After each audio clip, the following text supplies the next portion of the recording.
My name is Roberta Young, and I'm a 5-year breast cancer survivor. Yay!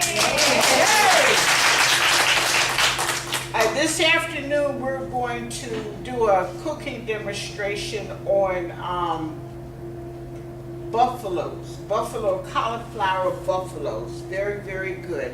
A very easy recipe to do, very simple. Almost everything that you need for it, you probably have it already home in your pantry. Okay? So what we're going to do is we're just going to walk you through the process. We can't bake, of course, because we don't have the oven, but we're just going to show you how it goes. The flow is really, really easy. I'm going to borrow this pan here.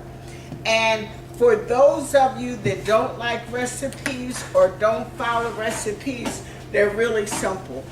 My suggestion is that you read them about 153 million times and you'll get it. So our first step in this one is we have our baking sheet or a cooking sheet, either one, and we're going to spray it with the cooking spray lightly, they say. You know, we can't overdo it, so we make it light. And while Bert is spraying that, I just want to show you the difference between this is actually a cooking sheet. Sometimes the recipe may call for a cooking pan. And just for the purpose of this, we bought a pan just to show you that this is actually a pan, a cooking pan, and this is a cooking sheet. Okay. The next thing that we're going to do is we're going to add the flour. For this particular recipe, it called for the gluten-free flour, which is more healthy.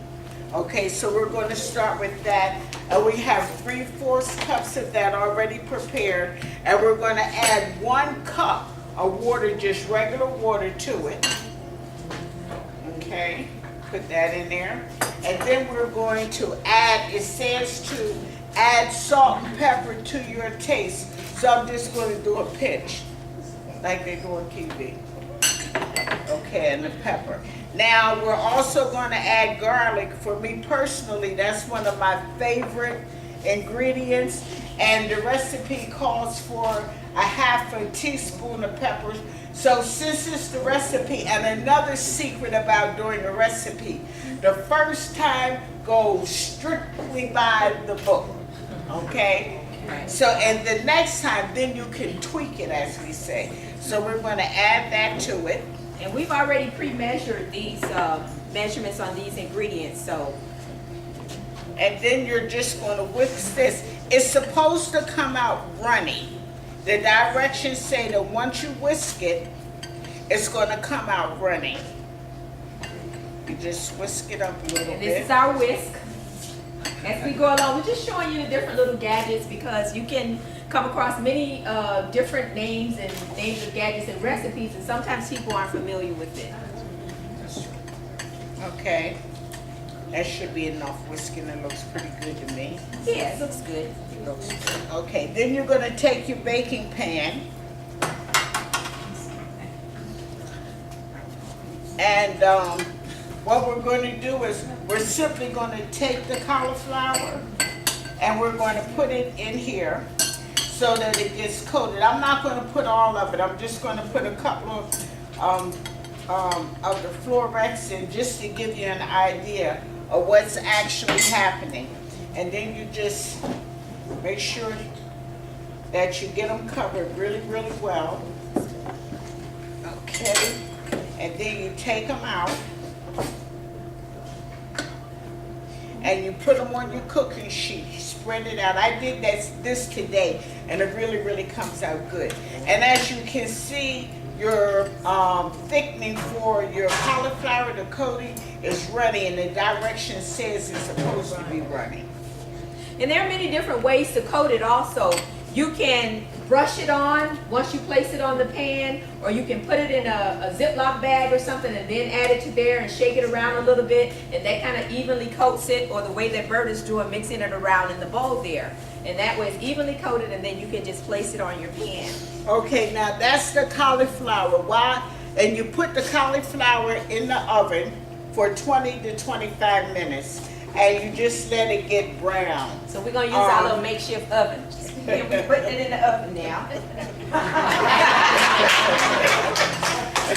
Gotta have a imagination to be a cook.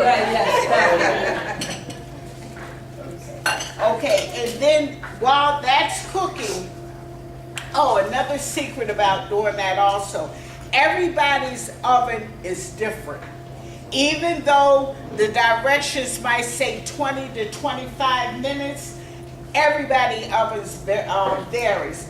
My oven always takes a little longer, so I set it on 25 minutes. I checked it, I didn't like it, I let it go another 2 or 3 minutes, and then it came out perfect. Okay. Now, while your cauliflower is in the oven, you're going to make your buffalo sauce. Okay, really, really easy. Really, really easy. I'm using 2 tablespoons of margarine. We use margarine because it's not as many calories as the butter is. And then this is just everyday common hot sauce. The butter is supposed to be melted. We don't have facilities to melt it, but you would melt it. Once it's melted, you would take it off of the fire and you would add your hot sauce. What's that you use in there? Okay, that's a half a cup of hot sauce, and then you're going to add honey. This is just 1 teaspoon of honey. Now Bert is adding this to, the recipe says a saucepan. But we know in Mama and them kitchen, it's just a little pot. Okay, so depending on your measurements and how much you're going to use, that's going to determine the size of the pot that you're using. Now, if the butter was melted, then you're just going to stir it around. That's all. Set it aside until your cauliflower is done. Ding! Oh, I think the cauliflower. The cauliflower is ready. Where? Why? And once you coat your cauliflower and you put it in the oven and it's your time, this is what I find. And that's our buffalo cauliflower. That's our buffalo cauliflower, and we thank you for joining us at my kitchen table.